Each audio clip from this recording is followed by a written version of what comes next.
Okay, we live. I'll play the music.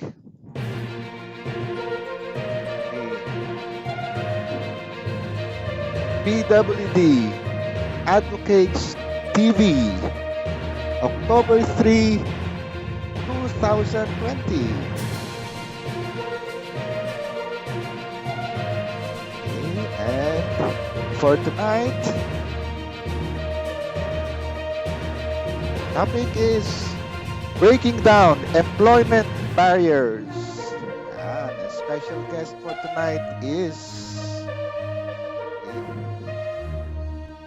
Ryan Tersava, virtualahan, hashtag Ashoka Fellow, hashtag HEPA Health.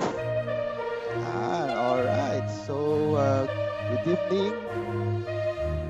Hey, good evening, everybody. Good Hello, good evening. evening. Good Yan. evening po. Good evening sa ating lahat. Yan. Good evening, Mayong Ryan. gabi. Mayong gabi, Ryan. Oy, mayong gabi. Matagal ko nang di narinig Good yung evening, mayong gabi. Ryan. Maayong gabi.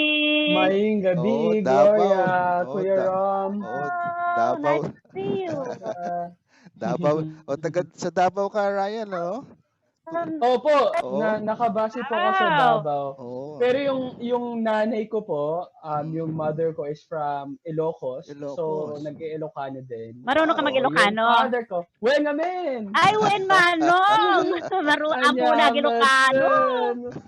Ah, Ayan. makaawat na, makasaupay. Ay, so, taga Ilocos ah.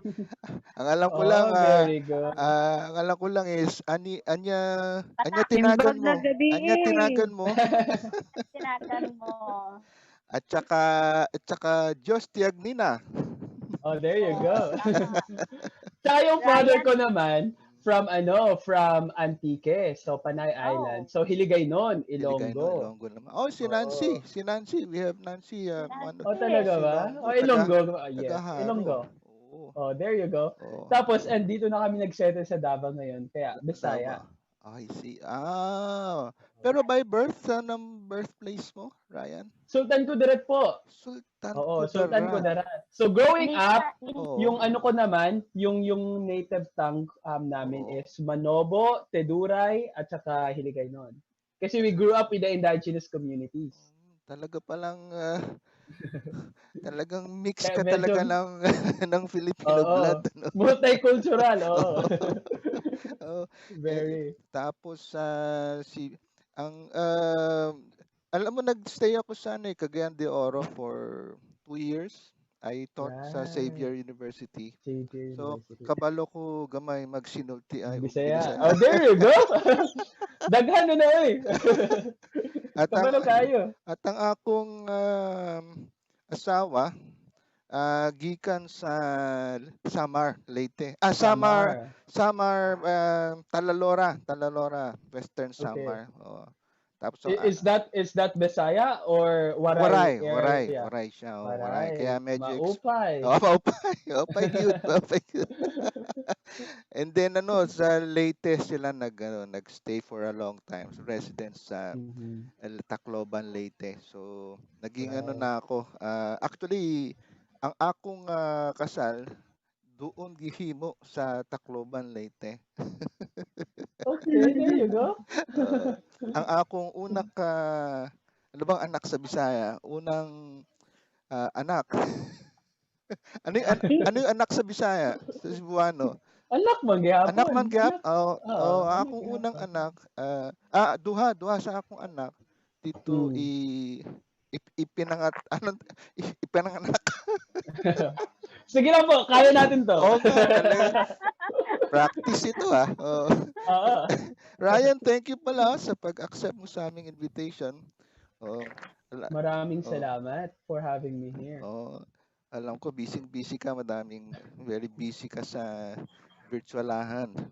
And kasi nakita ko yung post ng CEO Young Leaders Asia CEO Award. Oo, sabi ko, nag-hit na naman si Ryan sa global. Global yan di ba? International na Sabi ko, pinapollow ko si Ryan. Sabi ko, dapat i-interviewin natin ulit. And the last time na interview nga namin yung virtualan, si Rose Opo. ang main speaker together with Rose is my sister. sister mo ba si Rose? I see. Opo. Yes, I'm the youngest in the family of 10. Okay. Rose is number 9. Number 9. So kami Younger. talaga yung Oo. lumaki together. Wow, Siya din best friend ko. wow, so nice na siblings ay involved sa Oo. sa So yung co-founder ng Virtualahan, tatlo kami, si oo. Josh, si Rose, at ako. Mhm. Si Josh yung number 8, si Rose number 9, ako yung number 10. So, Mhm. kasi yung nagsisimula pa lang sa Virtualahan, wala na naman kaming social and financial capital. So Oo. the best way to get free labor from is from your family members, right? So they believed in the mission, they Oo. volunteered for 1.5 Oo. year na walang sweldo when we were starting. Mm. And so they become co-founders of the organization. Mm. Alam mo I'd like to show yung yung video, one of your videos sa YouTube channel mo. Mm. Okay? Pero ginrab ko na siya para ma-play ko sa media player. Okay, ipi-play ko siya. This is Sige po. sa virtualahan. Teka, share ko to. Ayan. Okay, play ko to. Ayan. 2009, I was driving my motorcycle, was hit by a van and a bus. I was totally broken and thought it's the end of everything. I decided to relocate and start a new life. That's when I met Bertolhan. Within weeks, they helped me to not only find a job, but a community that changed the direction of my life. Virtualhan provides intensive digital skills training to help people with disabilities find gainful employment as online professionals. We are a 100% virtual company. With Google Classroom, our beneficiaries can participate in our virtual training courses in search engine optimization, email and social media marketing, data management, and Google Analytics. Sharina is one of those stories we are extremely proud of. She lost her hearing during a meningitis epidemic at the age of 9, but she persevered and finished school with good grades. But even after that, for a long time, her only livelihood is cleaning other people's houses. Early last year, Sharina successfully completed the Virtualhan training program, and she is now gainfully employed online as a social media manager for Make the Planet Great Again, a non-profit based in Munich, Germany, and she earns substantially more than before.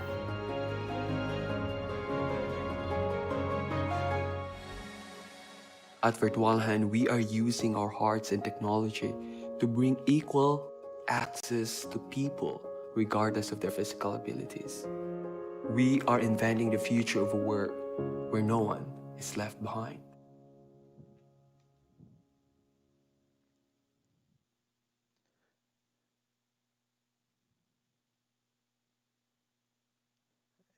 Ayan. Alright. And then may mga pictures ako which I like to show later. And so, I'd like to start yung sa, ano mo, yung, how did you start, yung genesis ng virtualahan? Curious ako how did you, uh, paano yung behind the scenes, kumbaga, ng virtualahan when it was just starting? Ano yung genesis ng virtualahan, Ryan? It all started when I was discriminated from jobs myself because of my diagnosis. So I have an incurable medical conditions kasi marami sila. And then dito sa Philippines, di ba, we're one of the few countries in the world where part of a pre-employment procedure, you need to submit a medical certificate before you can get a job. I didn't know before na kung gaano ka laki ng magnitude ng impact. But it is actually, I would say, a systemic form of discrimination because it automatically filters out qualified people for employment on the basis of their medical conditions and disability. Kasi a lot of companies, we practice outdated labor na mga practices na we would like to prevent HR liability in the future. So even though I graduated na with flying colors, I nailed my board exam, and I have all the credentials that is needed, um, and I received 3 job offers right after, even before I passed my board exam. I did not, nobody decided to hire me. Yun na nga because I have the condition. Kasi I cannot think of any other reason why they offer the job in the very first place, right? Bakit pagdating dun sa naghanap na ng medical certificate, bakit di ka na binalikan? And that's a normal everyday experience of many people with chronic diseases and disability.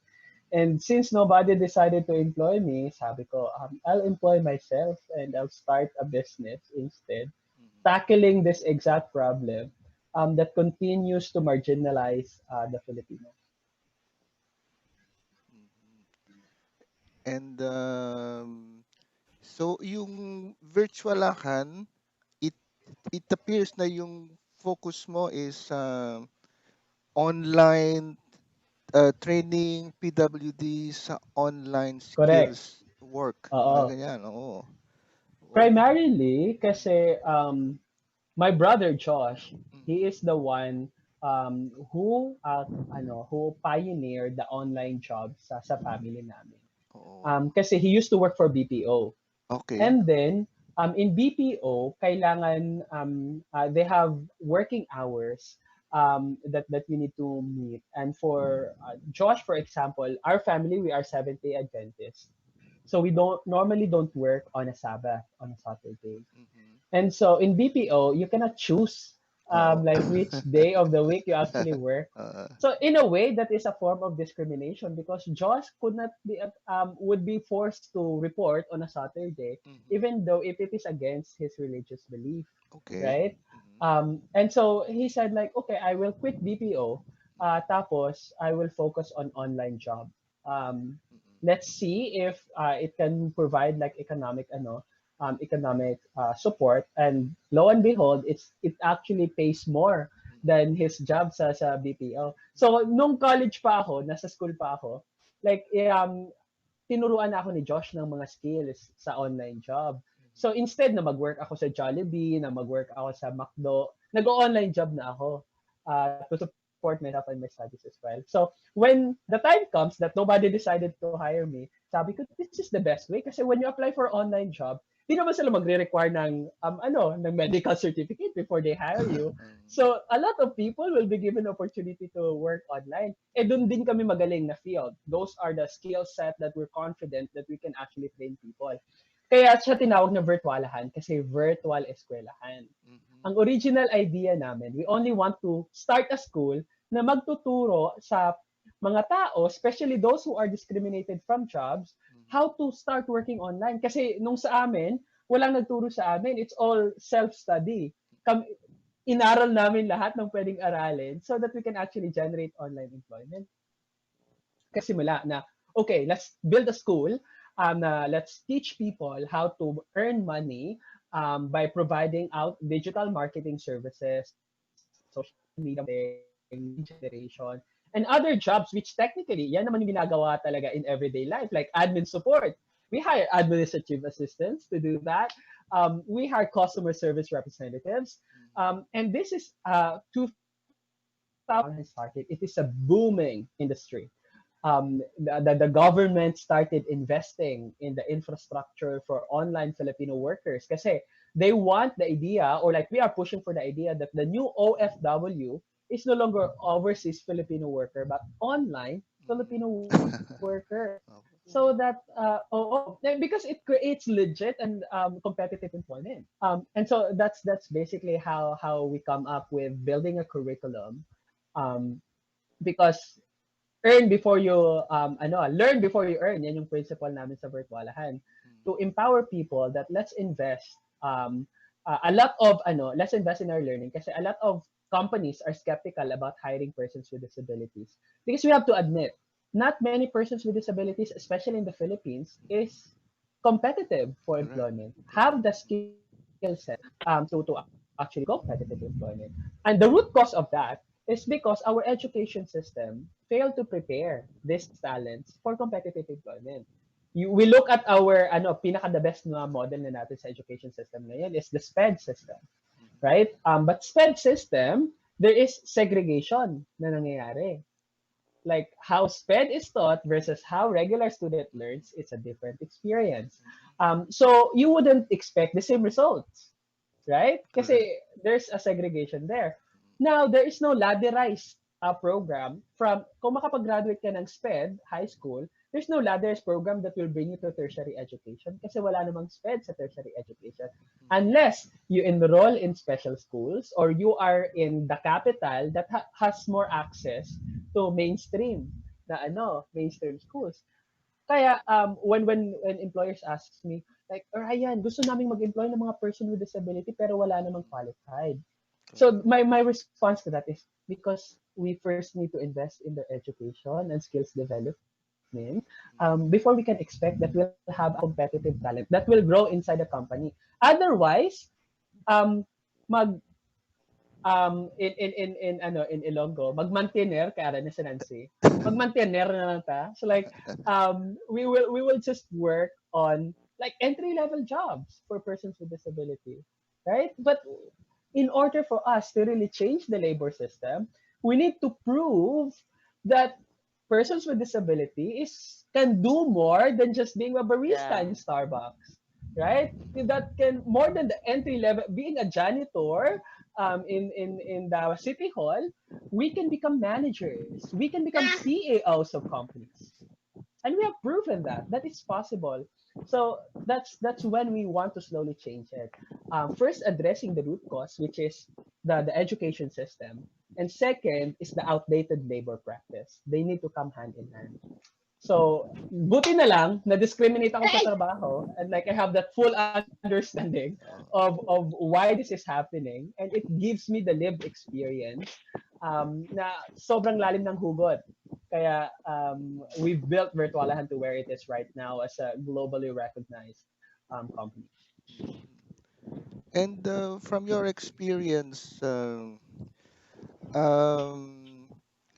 ano yung mga challenges ng school? Kasi you're running a school basically, virtual, totally virtual Correct. school, di ba? So, ano yung Oh. peculiarities of running a virtual school, training Mhm. online skills for persons with Mhm. disabilities? Traditional school, you need a physical, like they do it in a physical office. I mean, in a physical classroom in the four walls, right? Mhm, And if you do that, there's a lot of barriers and accommodation that you need to provide. mhm, It's impossible for you to train a person who is blind and a person who is deaf and a person with autism in the same classroom. mhm, Kaya sinesegregate. Kasi iba-iba ng needs, right? mhm, Now, put technology in between. Make the learning virtual.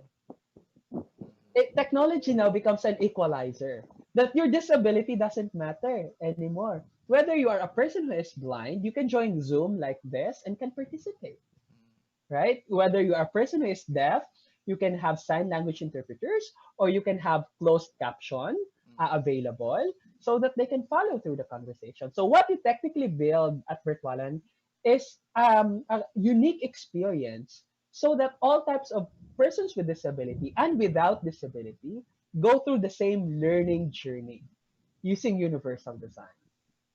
And this has never been done in the Philippines before at this scale. mhm. What else do you want to achieve dito in terms of virtualahan? You have your goals. What Mhm. do you want to achieve more?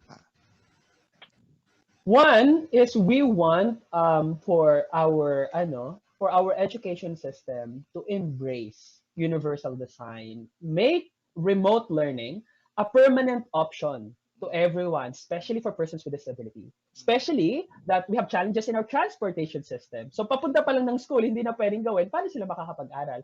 But remote learning makes it possible. Kaya nga, it would take a pandemic for people to realize the value of the work that we do. Now that everyone is actually embracing this as part of our new normal. So yan, gusto naming maging permanent option. School should offer remote learning, even Okay. if we go back to the new Oo. normal Correct, already. correct. It Oo. should be a permanent option that Mm, public schools especially should offer remote learning, especially to learners with disability. In the labor system naman, what we want to achieve is to make inclusive hiring a normal process.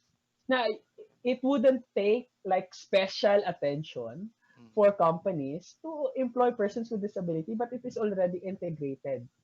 Kasi it's not only persons with disability that benefits from it, right? mm. Correct. It's everyone. Mm, The realities that persons with disability experience is a similar reality experienced by former sex workers, mm, formerly incarcerated, the mm, recovering drug addicts, single mothers, out of school youth, refugees, homeless population. So there's this intersectional problem that can be addressed by the impact formula that we have pioneered here in the Philippines. mm. Alam mo, parang, kailan yung virtualahan? When did you start virtualahan? 2015. 2015. Oo, Pandemic 2019. 2020. 20. So you were practically 5 years ahead of. Exactly.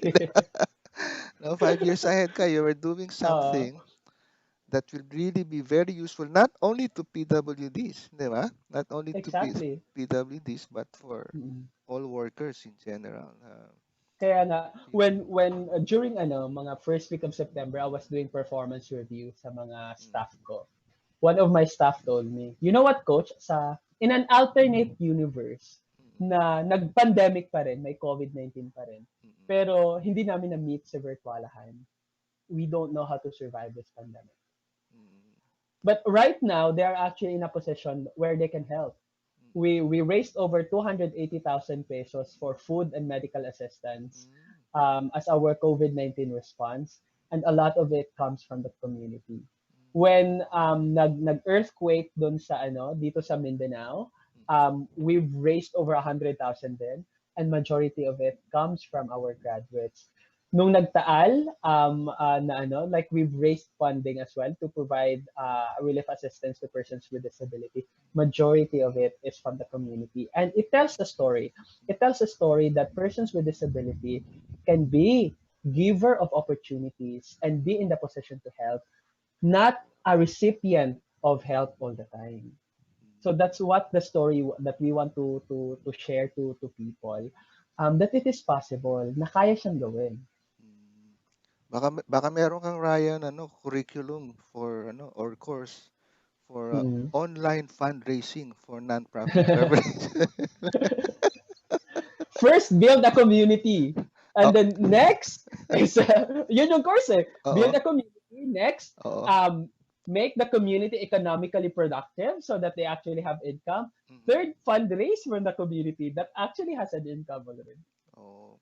Kasi right now yung kami we're just starting eh. Kumbaga we're itong Center for Persons with Disability Advocates. Mm. We just had our incorporation papers approved na, and we're about to pick it up na, may Yeah. appointment na. And Mm. so yung namin is fundraising. So we're kami Mm. medyo guerrilla style pa eh. Hindi pa masyadong pulido Yes. yung aming approach sa fundraising. So And eh, yan yung maganda sa social enterprise, mm, Kuya Rom. mm, Kasi Virtualan, for example, we're not a big NGO where we have big funders supporting us. We don't.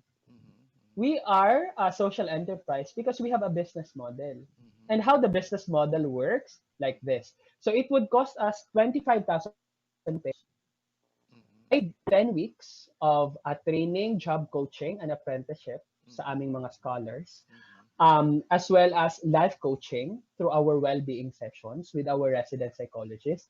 Kasi hindi pwedeng mag-train ka lang ng mga people who belongs to the vulnerable community. You need to be able to help them restore human dignity and process their negative experiences bago mo sila isasabak sa trabaho. mm, Um, And that's when you make them become community builders. In order to do that, and in order to do a quality program like that, you need it cost money. To us, it would cost us 25,000 pesos per student, Per student. right? We have trained over 500 students already all over the Philippines. So, ang strategy dyan is we ask we ask our students, you enroll in the program, you don't pay anything upfront, but you need to sign a training agreement na within 10 weeks, 10 months of getting a job, you need to pay 50% of your scholarship as your pay it forward that we will use to sponsor scholars. So anong ginagawa niya nito? It puts us in a pressure na dapat makapagtrabaho talaga yung graduate natin para makapag-sponsor tayo ng maraming scholars. So that's internal pressure to us na dapat quality ang curriculum, quality ang mga trainers, quality ang mga coaches para talagang makapagtrabaho sila, right? So it's our internal QA system, but at the same time the impact is directly sa community. The remaining 50% of the scholarship is sponsored by corporations who would like to hire persons with disability but doesn't necessarily have the talent pool. So sabi namin sa kanila, okay, you sponsor 50% of the scholarship ng aming mga graduates, right? And then you will have 100% priority access for hiring when you actually hire them to meet your 1% quota. So it is a win-win situation for everybody. Virtualahan doesn't need to depend on donations. And as leader, no, management ang expertise mo, no? Management, leadership, Yes. based sa observations mo of how persons with disability organizations, federations, Mm-mm. groups, ano Mm-hmm. yung nakikita mong need ng mga leaders, PWD leaders, so that they can make their advocacies really very, very helpful, very effective. Yes. Number one is let us be honest about ourselves. Into why do we really want Mm-mm. this and why are we actually fighting for disability rights? Mm-mm. Bakit natin siya ginagawa? Importante yan. If you are honest to yourself, is it really for the sector or if is it fulfilling a personal desire that you have? Kasi if you're not honest with yourself, and then it will naturally come out ano talaga yung agenda mo in fighting for the sector. Unfortunately, I've seen this in many organizations, national to the local level, not just in the Philippines. I represented our country at the first Global Disability Summit in London. Um, and this is not a new problem. This is a similar problem experienced by a lot of disability leaders globally. Then second is there is this me versus you and us versus them type of mentality na if I work for persons who are blind, I only work for persons who are blind. You work with persons who are deaf. So there is very less appreciation of the intersectionality of the different types of disability na meron tayo. And meron siyang hierarchy, no? Like for persons with orthopedic disability, sila yung medyo nasa taas. Persons with neurodivergent disability and developmental and cognitive is below. And kung nakita yung documentary how the American Disability Act was formed sa Netflix, it's called CRIPCAM, it's the same struggle that they have now. Persons with poliomyelitis is considered like on top and persons with cerebral palsy is Oo considered nga. below. So merong ganyang dynamics. So unless we appreciate or we break down all those segmentation as leaders, and we'll have appreciation of the intersectionality that what makes persons with disability community strong is because we are diverse. And we should appreciate that diversity. Then, and third on that is, if I can be upfront on this, let us bring young people in the conversation. We need young people in the disability rights movement in the Philippines. Kasi our world is evolving. Your ideology and belief system that is formed normally from like the 80s and 90s disability right movement might no longer be applicable in the 21st century. And we have to be honest and admit that to ourselves. We should trust younger generation to take over some of the roles and guide them through our experience on how can we advance. Otherwise, paulit-ulit tayo. It's going to be the same cycle ng mga efforts, and like it's the same livelihood activities. Mag-handicraft ulit tayo, magagawa tayo ulit ng soap, mananahi ulit tayo. And when we started, we were being criticized. It's like, hindi mag-work yung virtual model na yan. Kasi walang internet sa Pilipinas, mga persons with disability, hindi marunong mag-computers yan and all. And to us, it's like, well, we have to future-proof our community. We cannot stay in the cottage industry for so long. We need to make sure that when the future of work arrives, they are not going to be left behind. And luckily, we got recognized internationally. That's when we met like Ashoka Fellows in Denmark, which has a mission of creating 1 million persons with autism to work in the data science and like in that space, in the future of workspace. And that's when we see na, yes, hindi pa nakikita ng mga taga-Pilipinas ang value na ginagawa natin ngayon. But the world, especially first world countries, has been doing this for years already. So we know that we were on the right track. And lo and behold, pandemic happened, and suddenly people have a different appreciation of our work at Virtualahan already. And isa pang side benefit of training more people sa online jobs is yung traffic problem natin. Correct. Transportation. Oo. Walang jeepney na accessible kung may mobility issue ka. Oo. Oo. I mean, kasi everybody's complaining about traffic, heavy traffic, Right. 'di ba? Even before pandemic, 'di ba? Now, Mhm. I've always imagined na corporations will allow telecommuting in sa work. Okay? Mhm. Uh, And we have Aloha. o- May okay. batas tayo. Telecommuting Act, I think of 2011. Okay. And it was pushed 11 or 2014. I'm not sure about the date, but we have a telecommuting act Okay. that actually details how companies should embrace like flexible work Okay. para yun na nga ease traffic Is congestion, but traffic. as well as depopularize Manila Okay. as well. Kasi technically, um, a lot most of this work can actually be done remotely, right? Yes, yes. Only during that time, people were not like, super forced to do it kasi it's an investment. Bibilahan ng laptop ang mga employees na Oo. i-sure yung mga internet connection. So, it's another layer of investment and Oo. capitalization that is needed. Oo. So, they actually didn't do it. Little did they know that like, hey, we'll have a pandemic and Oo. it will cost them twice, 3 times more. Should have, if nag-implement sana sila ng early on na medyo staggered, right? Na okay, 20% muna ng workforce natin, implement tayo ng Telecommuting Act, right? And they could have been prepared better for situations like this. Like in your virtualakan, ano ba to? Is it limited to persons with disabilities, yung training? No, No? oo.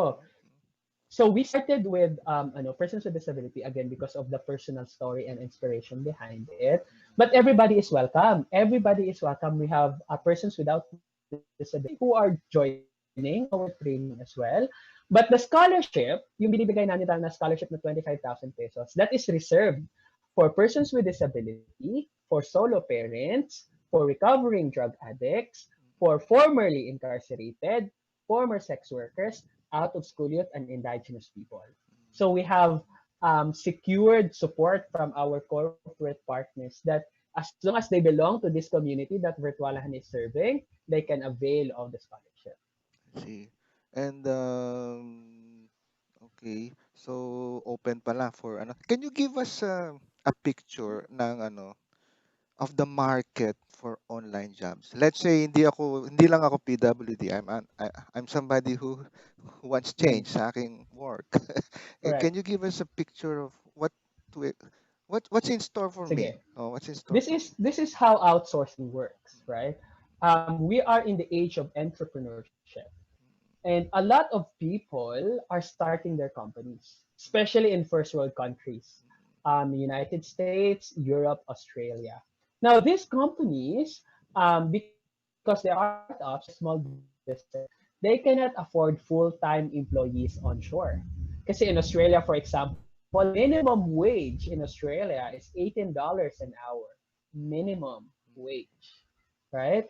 And like in Europe, in America, it's very expensive to hire people onshore. So kung nagsisimula ka pa lang, you're a very small business, your best option is to outsource. Meaning to hire employees overseas. And that's why this is the new age of OFW, right? Oo nga, Work oo. from home. So now, Philippines is the most preferred outsourcing destination in the world. So we have that reputation. Why? Because we have very good English communication skills. And Filipinos are very good in customer service. Kasi very hospitable tayo.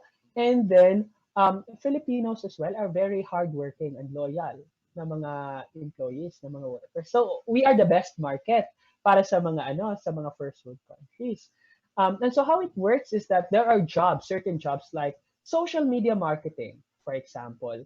Hindi naman tinuturo sa school how to properly manage social media, paano mag-boost ng mga post, how to gain audience, and all of that. Walang school na nagtuturo niyan, virtualahan and other online schools lang, right? So in a traditional school, you cannot find it. But it actually generates actual employment, competitive employment, and it pays the same way as a teacher, a nurse earns in their profession. That is the same for like data mining. That is the same for like if you are a professional yourself, everything that you can possibly think of, any jobs except for construction and other manual labor jobs, you can do it remotely. So if you are an accountant, you can become accountant, serving clients locally and internationally as well. You can be bookkeeper. You can be a lawyer. You can be a physician doing psychology sessions or therapy sessions. So a lot of it can be translated to actual remote work. So now, if you are a person that is contemplating a career, which a lot of people do in the time of pandemic, the best thing that you can do, and I would highly recommend it, even if you're skilled and like your experience, is to get a training first, how to actually go about with the online job. Kasi it is, although it is very similar, yung job description, it is a different reality.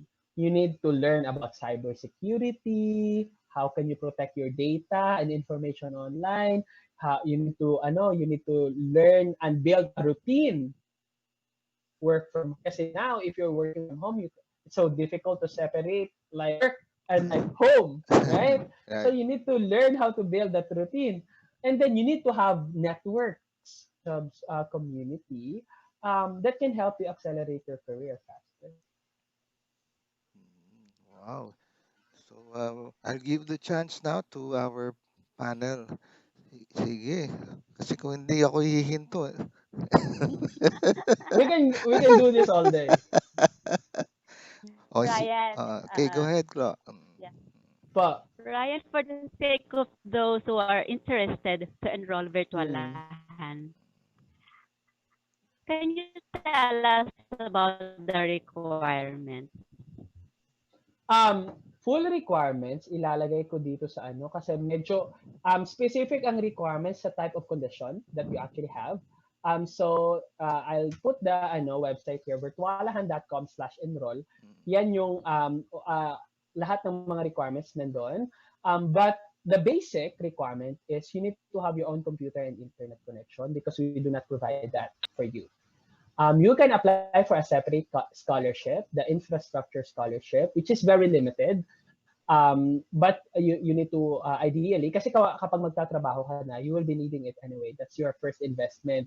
If seryoso ka talaga sa online job, yan lang yung investment mo talaga. Working computer and internet. That's it. Right? Hindi ka magpapatayo ng building or office or transportation or something. Walang makeup, wala. Yan lang yung talagang investment mo. And then second is you need to be digitally literate first. Kasi sa Virtualahan, for example, we are an employment route yung meron tayo. So, hindi kami digital literacy. Hindi ka namin tuturuan how to use computers. Right? You need to know how to use Google to solve your problems already. Now, if you're not there yet, meron tayong mga pre-employment programs. Merong mga programs si DTI, may programs si TESDA, may programs si DICT on basic digital literacy. Normally, we tell our scholars na kapag hindi ka pa confident sa online skills mo, then let's apply ka muna sa mga pre-employment na mga jobs. So technically it's that, and then you need to have a good comprehension of English kasi chances are you will be working with foreign clients. So even though we do a review sa Virtualahan, meron tayong training, we require you to have a basic understanding of the English language. Majority of our courses as well are taught in English. So yun lang yung basic requirements. And a growth mindset. Okay, mamaya ulit. Okay, follow-up question, Glo. Go ahead. So yung if in case na nag-enroll ngayon, then hindi siya nakapasa, may chances pa. May chances Of are course. meron pa rin. Oh, unlimited. Yes. Unlimited naman yung chance mo. Oh, unlimited. And then, and then if you require feedback from your application, bakit hindi ka nakapasa this time, we also provide that naman. And then we give you lists kung saan ka pwedeng maka-upgrade ng mga skills mo pa. So, we just don't reject you naman. We want you to succeed. So we do our best. Okay. Okay, thank you. Okay. Thank you, Ryan. What about Nelda? Question, Nelda? Yes. Yes, sir. Hi, Sir Brian. Tanong ko lang po, Hello, Nelda. hi po. Pagka nag-training po, how long po ba ang inaabot ng... The training is 5 weeks. Yung Ay, skills training mismo, 5 weeks. 5 weeks and it's full-time. Kasi it's 20 years put into 5 weeks curriculum. A lot of our students wanted to do more or like is asking for more. 5 weeks enough to equip you with the fundamentals. Pagkatapos ng 5 weeks, you will undergo 2 weeks of dedicated job coaching. So you will be paired with your job coach to increase your chances of getting employed. And then followed by 3 weeks of internship or apprenticeship. Kasi ang kailangan na hinahanap nila, dapat meron kang at least some level of experience. Kung nagsisimula ka pa lang, wala ka talagang experience, right? So that's why meron tayong internship or OJT na tinatawag para meron ka ng kahit 3 weeks lang, you have really something to show already. At meron ka ng reference letter from an employer that can vouch you that you are a quality hire.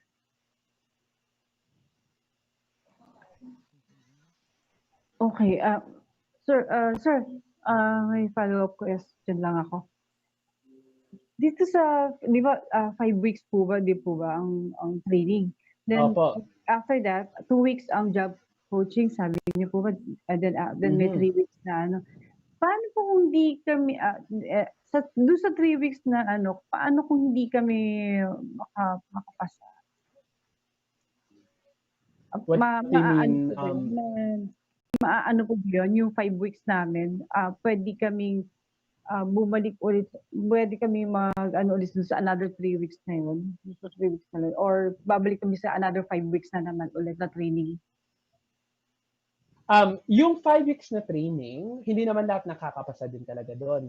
May 2% of the population that either drops out or did not complete the program.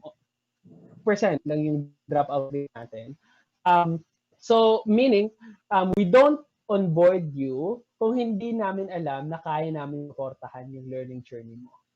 Kasi we want to make sure that that expectation is managed. So in case hindi talaga, then you can sit in sa next batch kung sa training. Yung job coaching, wala ka namang kailangan ipasa doon kasi it's your job Okay. coaching Yes. for employment. Yung 3 weeks, wala Yung ka din 3 weeks. kailangan ipasa doon kasi that's your internship, OJT mo 'yon. So Okay. hindi ka naman Then, i-grade 'yon. That is for you to gain experience. so ang kailangan namin i-ano na pala namin itong 5 weeks po. Yung first 5 Correct. yung 5 weeks po. Kailangan maipasa namin. Yan. Then after that, Oo. yung Kung si 2 napasa mo weeks yung 5 namin, weeks, sigurado kaming mapapasa mo yung other component. Okay. Bali yung sa 5 weeks po, meron po ba yung mga parang assessment, ganun po ba yun? Like parang sa test lang? Yes, merong daily quiz, merong midterms, merong finals, merong practical exam, merong oral exam. So, talagang school talaga to. Okay, medyo interesado po ako. Yes. Baka yan. And also, we cater to all age. Opo, sige po. Go ahead, Our sir. young... Question. Go ahead. Sandali lang, Nancy. Okay, question. Nancy, sandali lang. May tutuloy yata si Ryan. Ryan, go. Tuloy mo Oo. na. We are catering to all age group, starting from 18 years old up to 70 years old. Oh, that's good. Mm-hmm. Okay. Thank you, sir. Go ahead, Nancy, tuloy. Hey, ang tanong ko lang yung may age limit ba to? Wala, Nancy. Hanggang 70 daw. Hanggang 70. Well, kung may mag-enroll sa amin, we will accept them. Pero so far, ang pinakamatandang nag-enroll sa amin, 70 years old. Oh. Meron ka pang 1 year. 69, tapos nag-70 na siya. Meron ka pang 1 year, Nancy. Nakahabol pa. Hindi narinig ni Mama. Hindi mo narinig. Hindi narinig. Hindi kasi ang tanong ko kasi ganito. Kung wala siyang age limit, so ang apply ba, 'di ba? Mayroong age limit, parang ganyan. So paano 'yun? Sa online job kasi, Nancy, Kasi ma-apply. as long as you can deliver the work, they would not care about your disability or your age. Basta na po-produce mo yung result na kailangan.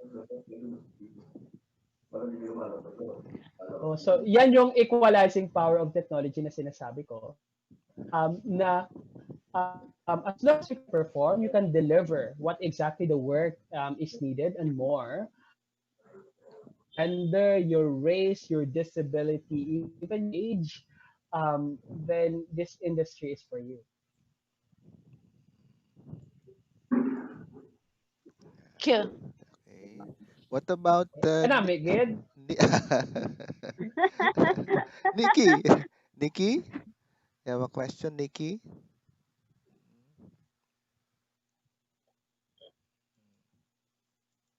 Naka-mute ka, Nikki. You're on mute. You're on mute.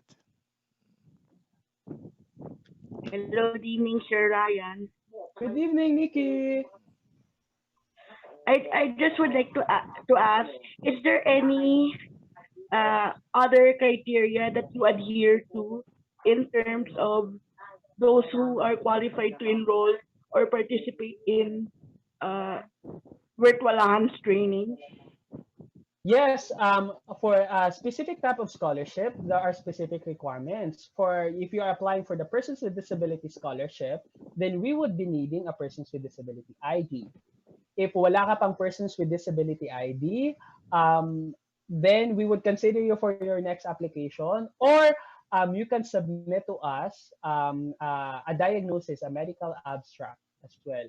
So kailangan natin 'yon kasi pinipresent natin sa sa ating mga partners para makapagbigay sila ng scholarship. Kapag naman recovering drug addicts ka, for example, then we need medical records as well.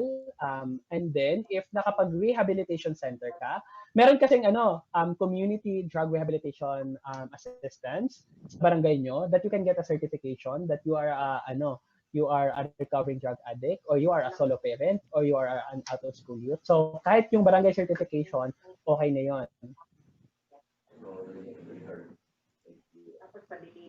Follow-up question, Nikki? Uh, yes, I, sir, could you state for us uh, what of graduates you aspire to produce? Nikki, you were breaking in and out. Can you repeat the question? Could you state for us what type of graduates you aspire to produce through Right. virtualahan? We are producing and we aspire to produce more leaders in our community. The type of graduate that we can be confidently endorse to companies like Microsoft, IBM, so that they can be champions for disability inclusion inside those organizations. And yes, like currently, we are on the process of Microsoft Asia Pacific, for example, adopted our model for inclusive hiring, and tayong napili sa Pilipinas for the program in Asia Pacific that will educate employers here in the Philippines who wants to embrace inclusive hiring and hire people from virtualahan. Uh, Ryan, Yes, Nikki is a psychometrician. Is there there you go. is there an opportunity for psychometrists online?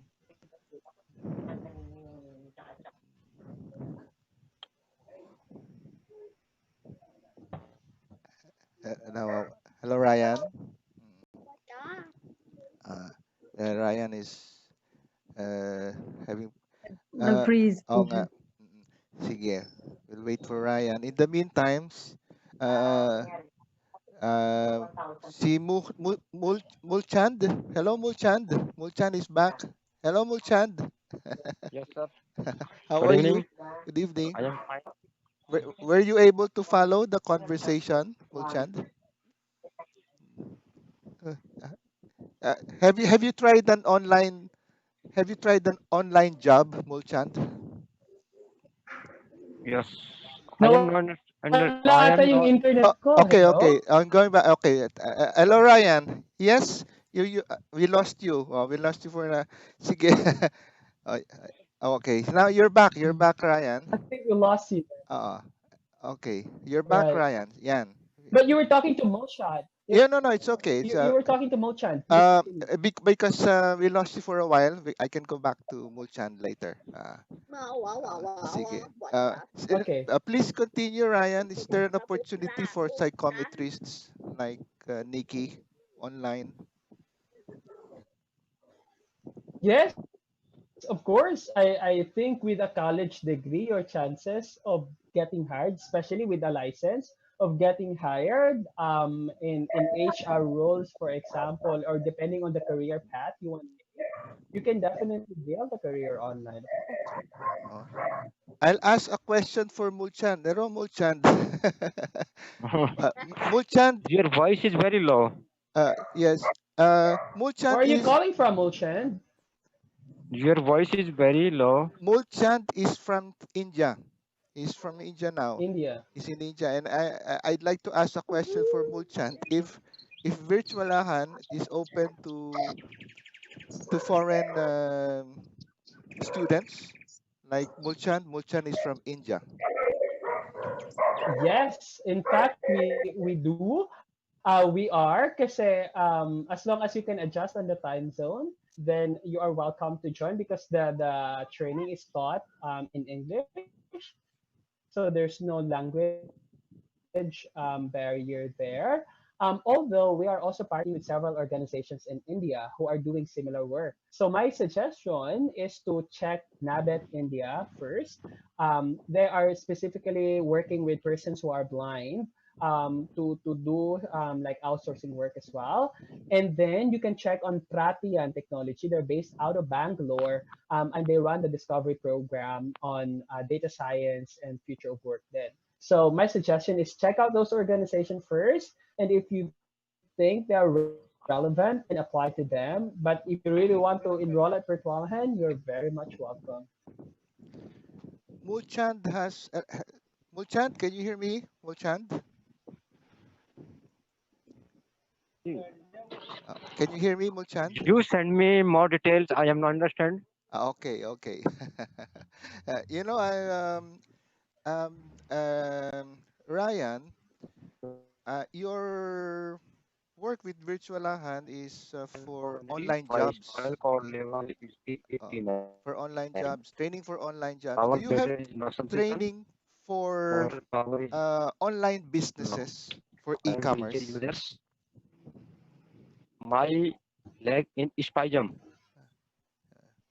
I think there is Molchan, do you want to mute your mic, please? Thank you.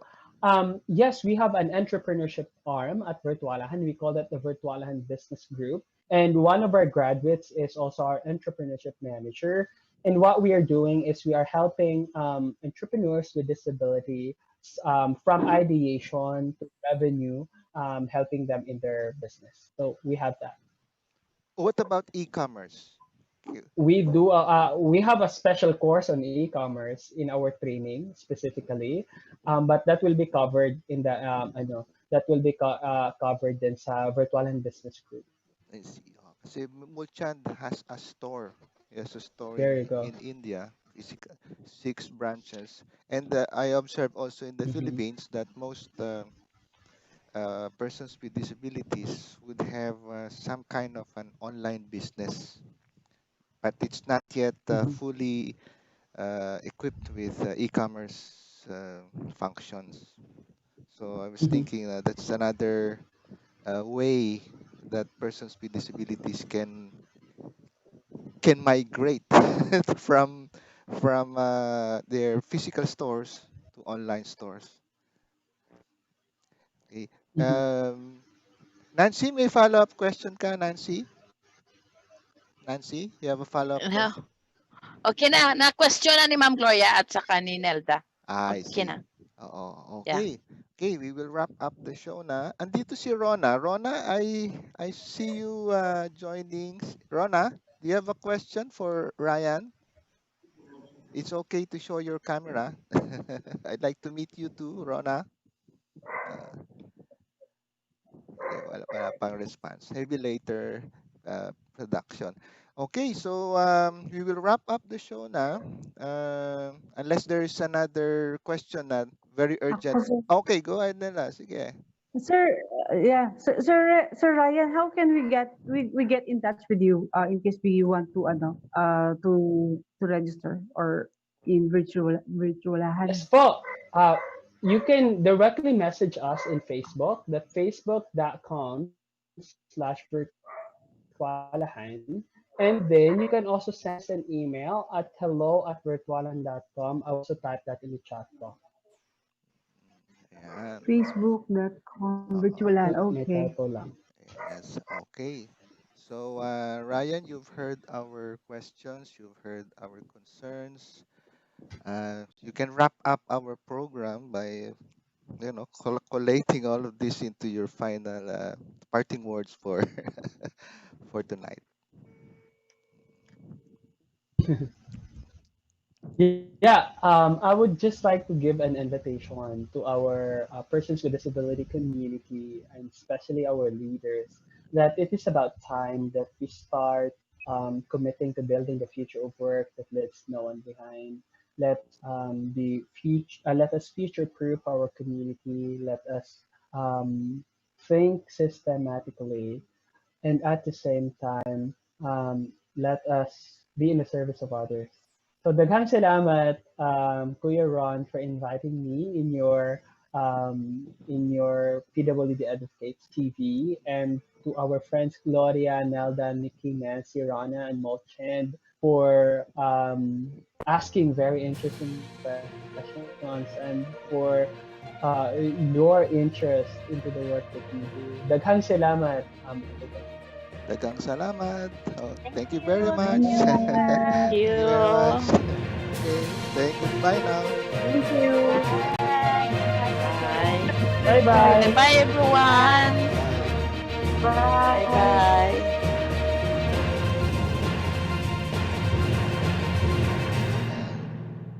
Okay, Bye-bye. Teka. Ayaw mag-ano to. Okay. Yan ko na program. Okay.